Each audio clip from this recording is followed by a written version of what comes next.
ছাত্র ধর্মঘটের সময় পুলিশি অত্যাচারের অভিযোগ ওঠে। সেই জোড়া মামলাতেই সিট গঠনের নির্দেশ আদালতের। আইপিএস মুরলীধর শর্মার নেতৃত্বে। বিস্তারিত জানাবেন আমাদের প্রতিনিধি সৌভিক মজুমদার। সৌভিক, কি নির্দেশ দিয়েছে আদালত?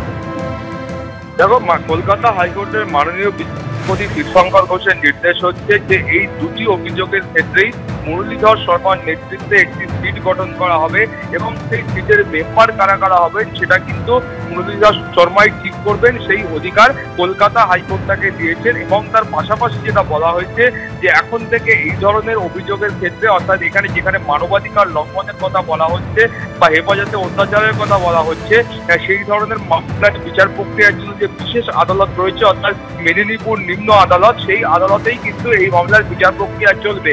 এর পাশাপাশি তোমাকে বলবো যে এসএফআই নেত্রীর মামলাতে কলকাতা হাইকোর্টের পর্যবেক্ষণ হচ্ছে যে তাকে হেফাজতে অত্যাচার করা হয়েছে, সেই প্রমাণ যে আছে এবং তার পাশাপাশি যেটা বলা হয়েছে যে এই মামলার ক্ষেত্রে ডিএসপির তরফ থেকে যে রিপোর্ট দেওয়া হয়েছে সেই রিপোর্টকে আদালত বিশ্বাস করছে না। তার কারণ সিসিটিভি ফুটেজ এবং তার রিপোর্টের মধ্যে পার্থক্য রয়েছে, সেখানে কোথাও মিল নেই। ফলে সেই কারণে সেই রিপোর্টকে কলকাতা হাইকোর্ট বিশ্বাস করছে না।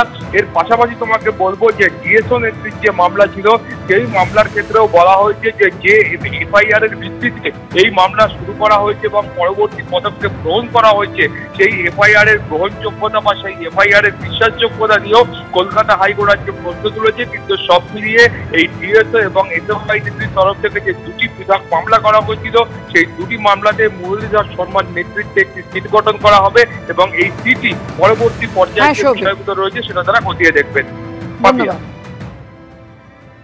আমাদের কাজটা আমাদের করতে দিন, ওনারা অবস্থান করুন না, আমার কোনো আপত্তি নেই। শান্তিপূর্ণ অবস্থান করুন। পুলিশকে আটকানো, খাবার যেতে না দেওয়া, জল যেতে না দেওয়া, এটা তো ঠিক নয়, এটা তো সমস্যা ক্রিয়েট করছে।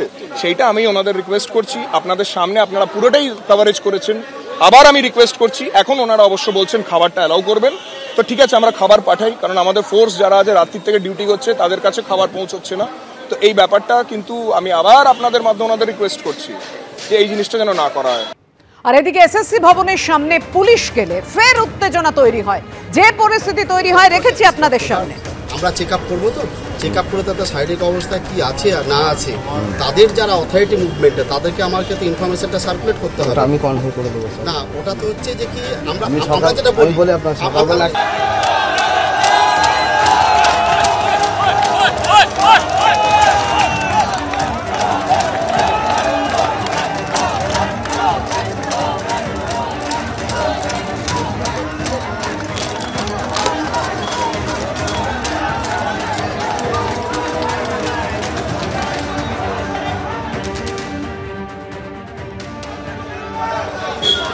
যে মুহূর্তে পুলিশকে পৌঁছয় এবং ভেতরে খাবার দিতে দেয়া হচ্ছে না এমনটাই পুলিশ অভিযোগ করে যে চাকরিহারা শিক্ষক শিক্ষিকারা যারা অবস্থান আন্দোলনে রয়েছেন তারা এসএসসি ভবনে আধিকারিকদের কাছে খাবার পৌঁছতে বাধা দিচ্ছেন। আর সেখানেই শিক্ষক শিক্ষিকারা উদ্যোগ নেন, কোনো বাধা দেয়া হচ্ছে না, একেবারে যারা ভেতরে রয়েছেন তাদেরকে খাবার পৌঁছে দেওয়ার তারা নিজেরা উদ্যোগ নিয়ে ব্যবস্থা করেন।